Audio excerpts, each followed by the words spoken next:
မင်္ဂလာပါမစ္စတာစခွင်ကနေပြီးတော့ပြန်လည်ကြိုဆိုလိုက်ပါတယ်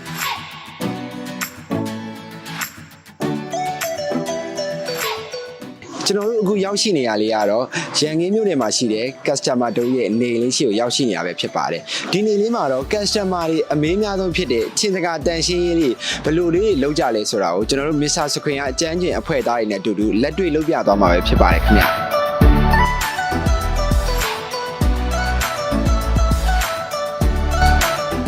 ကျွန်တော်တို့ချင်းစကားကိုစဆေးဖို့အတွက်အရင်ဦးဆုံးချင်းစကားကိုစဖြုတ်ပါမယ်ခင်ဗျအခုကျွန်တော်ဖြုတ်ပြနေတဲ့အမျိုးအစားကတော့လူကြိုက်များတဲ့ BFF တိုက်ချင်းစကားလေးပဲဖြစ်ပါတယ်သူကတက်ရတာကောဖြုတ်ရတာရောအရန်ကိုယူရှင်းတာမလို့အိမ်မာရင်ကိုယ်တိုင်အလွယ်တကူတန်ရှင်းရေးလုပ်လို့ရပါတယ်ခင်ဗျာအားဆိုင်စရာမလို့ပဲအตาလေးဖြုတ်လိုက်ရုံနဲ့ကြွာကြလာတာမလို့မိန်းကလေးတွေတော့အဆင်ပြေပြေလုပ်နိုင်မှာပါ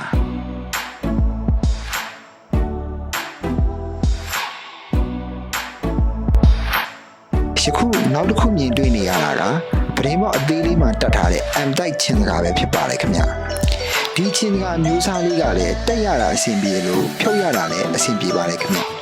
ဒီ M တိုက်ကတန်လိုက်စုပ်အားစနစ်ကိုအသုံးပြုထားတာဖြစ်လို့ဖြုတ်ရတာတကယ်ကိုလွယ်ကူပါတယ်။ဘောင်ရဲ့ဒေါင်းလေးကနေအตาလေးဆွဲခွာလိုက်ရုံနဲ့အလွယ်တကူကြွာကြလာမှာပါ။အကဲဒါဆိုချင်းစကားကိုဖြုတ်ပြီးသွားပြီဖြစ်လို့ဖုန်ဒီဘလူးခါမလဲဘလူးဆေးမလဲဆိုတာဆက်လက်ကြည့်ရှုပေးပါအောင်ခင်ဗျာ။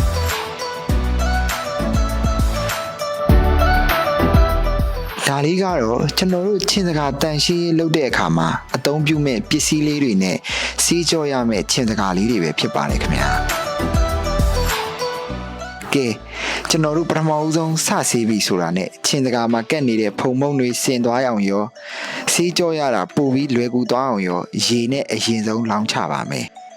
စကားသားလေးတွေအကုန်လုံးရေးဆိုသွားပြီဆိုရင်တော့ကျွန်တော်တို့ပြင်ဆင်ထားတဲ့ဆက်ပြားရည်ကိုချင်းစကားမျက်နှာပြင်အနှံ့ပြန့်သွားအောင်တေချာလေးဖြန့်ပေးရပါမယ်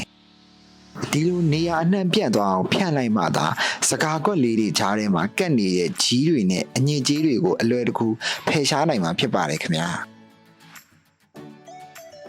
ဆက်ပြာရည်တွေချင်းစကားရဲ့နေရာအနှံ့မှာပြန့်သွားပြီဆိုတာနဲ့ကျွန်တော်တို့ brush လေးနဲ့အတားအရာစတင်ပုတ်တိုက်မှာဖြစ်ပါတယ်ခင်ဗျာဒီနေရာမှာတခုပြောချင်တာကမစ္စတာစခွင်ရဲ့ချင်းစကားတွေဟာရေတွင်းမြင့်စကားသားကိုအသုံးပြုထားတာကြောင့်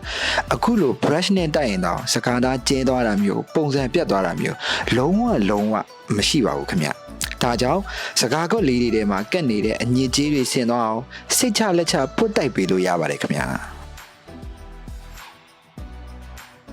ဆက်ပြာနဲ့တေချာလေးဆေးကြောပြီးပြီဆိုရင်တော့ကျွန်တော်တို့ဆက်ပြာရည်တွေပြောင်းတော့အောင်ရေနဲ့တေချာလေးဆေးချမှဖြစ်ပါတယ်ခင်ဗျာ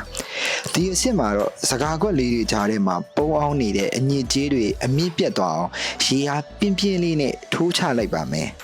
မစ္စတာစခွင်ရဲ့ထူးခြားချက်ကတော့ရေအားနဲ့အကြိမ်ကြိမ်ဆေးချတာတောင်စကားသားလေးတွေကကျဲသွားတာမျိုးပုံစံပြတ်သွားတာမျိုးလုံးဝမရှိဘဲနဲ့တင်းရင်ကြည်လင်နေတော့ပါပဲခင်ဗျာ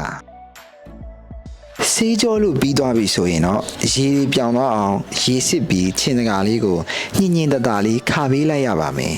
ပြီးရင်တော့ချင်းစကားလေးကိုနေအောင်ကြီးနွေးနွေးအောက်မှာခဏလောက်ဖြစ်ဖြစ်လေးအေးအေးလေးနဲ့ဖြစ်ဖြစ်10မိနစ်လောက်စနစ်တကျ6အောင်ထားပေးရပါမယ်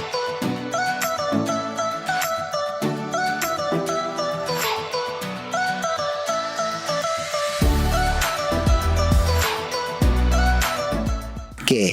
ကျွန်တော်တို့ချင်းစကားလေးကိုစီးကြောပြီးလို့10မိနစ်လောက်အချောက်ခံပြီးပြီဆိုရင်တော့အိမ်မှာစနစ်တကျပြန်လည်တက်ဆင်ဖို့အဆင်သင့်ဖြစ်ပါပြီဒီလိုမျိုးအตาလေးခါပေးလိုက်တာဟာစကားကွက်လေးကြားမှာကြံနေနိုင်တဲ့ရေစက်လေးတွေလုံးဝဆင့်သွားအောင်နဲ့စကားသားလေးတွေပြန်လည်တင်းရင်းသွားအောင်လုပ်ပေးတာဖြစ်ပါတယ်ခင်ဗျာကဲအခုဆိုရေစက်လေးတွေဆင်သွားပြီ6သွားပြီဆိုရင်တော့မူလနေရာမှာပြန်တက်ပါတော့မယ်မစ္စတာစခွင်ရဲ့ M တိုက်အမျိုးအစားဖြစ်တာကြောင့်ပြန်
ကြည့်ပေးကြတဲ့အတွက်ကျေးဇူးအများကြီးတင်ပါတယ်ခင်ဗျ